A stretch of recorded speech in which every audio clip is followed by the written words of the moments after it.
ಆದರೆ ಇದೇ ಥರ ಸಮಾನ ನ್ಯಾಯ ಎಲ್ರಿಗೂ ಕೊಡಿ. ಈಗ ಪಕ್ಷದಲ್ಲಿ ವಿರೋಧ ಮಾಡಿದಂಥವ್ರು ಇನ್ನೂ ತುಂಬ ಜನ ಇದೆ.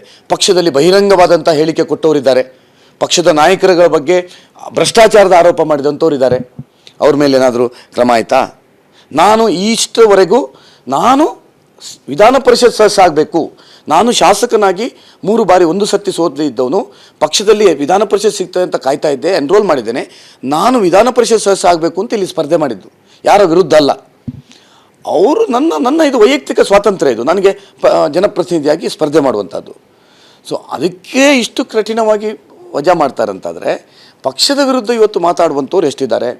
ಪಕ್ಷದಲ್ಲಿ ಒಬ್ಬರನ್ನೊಬ್ಬರನ್ನು ಸೋಲಿಸ್ಲಿಕ್ಕೆ ಎಷ್ಟು ಜನ ಕಳಿಸಿದ್ದಾರೆ ಮೊನ್ನೆ ವಿಧಾನಸಭೆಯಲ್ಲಿ? ಇದೆಲ್ಲ ಅವರವರು ಈಗ ಪಕ್ಷದಲ್ಲಿ ಅಧಿಕೃತ ಕ್ಯಾಂಡಿಡೇಟ್ಗಳನ್ನು ಸೋಲಿಸ್ಲಿಕ್ಕೆ ಎಷ್ಟೆಷ್ಟು ಹಣ ಎಲ್ಲೆಲ್ಲಿ ಹೋಗಿದೆ, ಯಾರ್ಯಾರು ಸೋಲಿಸಿದ್ದಾರೆ ಅವರವರು ಹೇಳ್ತಾ ಇದ್ದಾರಲ್ಲ, ನಾನು ಹೇಳೋದಿಲ್ಲ ಅದು. ಅವ್ರನ್ನ ಏನು ಮಾಡ್ತೀರಿ?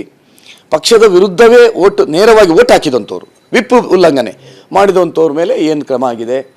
ನಾನೊಬ್ಬ ಬಡಪಾಯಿ ಮಾತ್ರ ಸಿಕ್ಕಿದ್ದ ನಿಮಗೆ, ಅಂದರೆ ನಾನೊಬ್ಬ ಪಾಪದವನು ಅಂತ ಹೇಳುವ ಕಾರಣಕ್ಕೋಸ್ಕರ ನನ್ನನ್ನು ವಜಾ ಮಾಡಿದ್ದಾರೆ.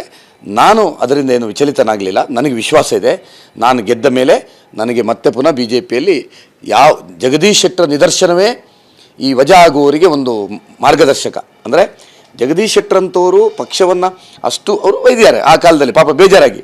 ಈಗ ಅವರೆಲ್ಲ ದೊಡ್ಡ ನಾಯಕರುಗಳು, ಅವ್ರಿಗೆ ಮನಸ್ಸಿಗೆ ಇದ್ದದ್ದನ್ನೆಲ್ಲ ಸತ್ಯ ಹೇಳಿದ್ದಾರೆ. ನಾನು ಹೇಳ್ತಾ ಇಲ್ಲ, ಯಾಕಂದ್ರೆ ನಾನೊಬ್ಬ ಸಣ್ಣ ನಾಯಕ.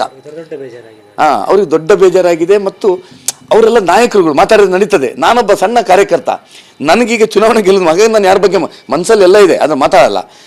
ಅಂಥವ್ರನ್ನೇ ರತ್ನಗಂಬಳಿ ಹಾಕಿ ಕರೆದು ಲೋಕಸಭೆ ಮಾಡಿದ ಮೇಲೆ ಇನ್ನು ನಮ್ಮಂಥವರಿಗೆ ಗೆಲ್ಲೋದು ಮಾತ್ರ ಇದರಲ್ಲಿ ಇಂಪಾರ್ಟೆಂಟ್. ಗೆದ್ದ ಮೇಲೆ ನಾನು ಮತ್ತೆ ಪುನಃ BJPಯಲ್ಲಿ ಹೋಗ್ತೇನೆ.